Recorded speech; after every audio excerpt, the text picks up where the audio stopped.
The latest Indie World Showcase was packed with some brilliant games, so let's break them down and get you updated with the latest stream of indies heading to the Switch in the near future and into 2020. We know you don't have loads of time, so we'll get this done as quick as possible. Golf Story was one of the most popular 27 indies, and its sequel is on the way. Sports Story combines golf, football, tennis, baseball and many more sports, and does all of this with the Sidebar Games charm. If the first game is anything to go by, Sports Story is set to arrive to critical acclaim when it comes to the Switch in 2020. We personally cannot wait for this one. It was one of our favourite 27 indies, and we are so excited to see what Sidebar deliver next. Sega showcased more of Streets of Rage 4 and it looks every bit as cool as we thought it would be. A surefire hit for beat 'em up fans and nothing too complex. We currently have the first half of 2020 as a release window, and to be honest it can't come soon enough. The hand-drawn visuals are brilliant and it really feels like a lot of love has gone into this one. Gleam Light is a platformer where you become a sword. Yes, you did hear me right, you become the sword. Adventure through a stained glass world and do it without any UI to help you out. No UI certainly sounds like it's going to be an interesting adventure. Similar in visual style to the classic Hollow Knight, keep your eyes on Gleam Light ahead of its launch in early 2020. Bacon Switch made me really hungry, and it looks really good too. It looks to be shaping up to the next classic Switch party game with both co-op and PvP multiplayer, as well as an incredibly cute story and world to jump into. You play as a simply adorable ball of dough, and for that reason alone we are going to keep one eye on the development of this one before its summer 2020 launch. I mean, what other game do you get to play as a ball of dough in? The most bizarre game on this list is undoubtedly Super Mash from Digital Continue. This is a game which creates games and new games every time you play, combining genres, styles and types of play. Beating a game earns you dev cards. We are definitely intrigued by this one. It launches in May 2020, and for us this is a classic example of the indie scene and why it is so innovative. Let the countdown begin. The Talos Principle, the deluxe edition, is out today. A first person puzzle game, it is similar in style to the classic Witness, and sure looks like a treat for puzzle fans. Over 120 puzzles are waiting to be solved, and the way you solve them looks awesome.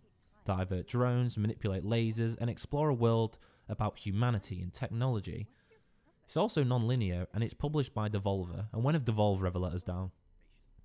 Sailforth is a perfect game for the landlubbers who wish to sail the seven seas. Tell me it's not impressive that I managed to get that many S's into a sentence. A procedurally generated sailing adventure, no two islands are the same and each has its own unique ambience and natural world to explore. Add this to the ability to make and customise your own boats and I am certain every adventure you take in Sailforth will be a completely different experience from the next, and the one before. Games like this make me excited to explore new styles of indie, and we will do that in 2020. Next up, and another one that is available right now, is Dauntless. Free to play, Dauntless is sure to be a hit with Switch fans. Comparable to Monster Hunter, you take the role of a slayer who has to bring down giant behemoths who are quite literally devouring the world you live in. Team up with a cross-platform population to do so. With lots of crafting and tons of updates, Dauntless will keep you hooked, and it's available now for free.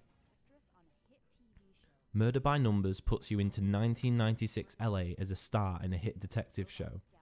Unfortunately, your life quickly turns into a murder mystery, and it's up to you and your robot friend to solve the mystery and clear your name. This puzzle adventure looks set to add to the bustling mystery genre on the Switch in its own unique way, and is one to keep an eye out in early 2020. Fans of Phoenix Wright, I think this will definitely be up your street. Oddworld Stranger's Wraith is an FPS which takes place in Western Mudos. You play a stranger, a bounty hunter with one mission and one mission alone. Capture your targets and claim the reward. It isn't as simple as it seems though, and well, I'll leave you to discover that by yourself in January. The Switch is lacking quality FPS games, so fingers crossed Oddworld can add another much needed option to the library. Skatebird is weird as hell. I mean, who asked for Tony Hawk with a bird? Well, clearly someone at Glassbottom Games did. You play as a chill little skateboarding bird, their words not mine, aiming to gain a following in the bird skating world. Because we all know that's a well-known thing, the bird skating world. Build your fan base, explore loads of bird parks and look cool while you're doing that. I mean, you're a goddamn skateboarding board, or a skateboarding bird. Indie gaming is all about games like Skatebird, and we can't wait to see it in action, and you guessed it, 2020. Liberated is a cyberpunk graphic novel that presents itself as a comic book. In my eyes, that's pretty awesome.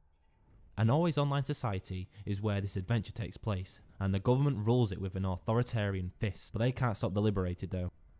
Liberated is an eerie, grey adventure, and you'll have to play through multiple perspectives in order to fully make sense of the story you're just a small part of. It's also coming to the Switch in 2020.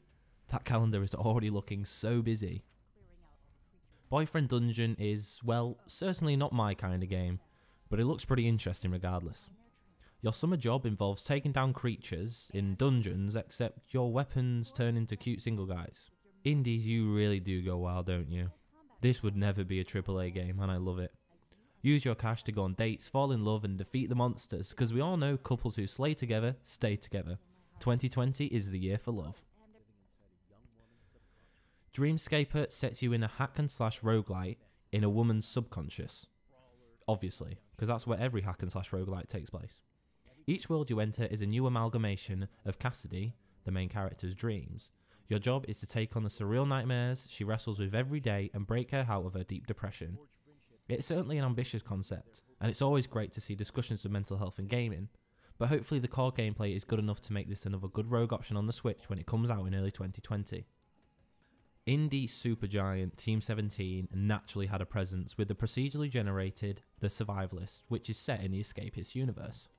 A survival sandbox, you'll have to craft, build bases and fight hostile enemies, all with the help of a team of subordinate monkeys. I don't know what's going on there. Plus, it has 4-player co-op, which is always awesome.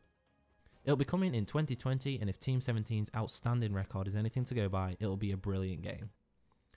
Last, but definitely not least, and I'm struggling to contain my excitement, Tom Happ gloriously returned and announced a sequel to one of the best indie Metroidvanias ever, Axiom Verge. Actually, you know what? One of the best ever. Full stop. One of the best Metroidvania games ever. And I don't think that's up for debate. Axiom Verge was a brilliant game, and I think I can speak for a lot of people when I say it is awesome to see a new game from the brilliant mind behind it. Who knows what is in store for Axiom Verge 2? Well, I guess Tom does, but for the rest of us, we just have to wait till next fall to find out. Anyway, those are the games. Which ones are you interested in?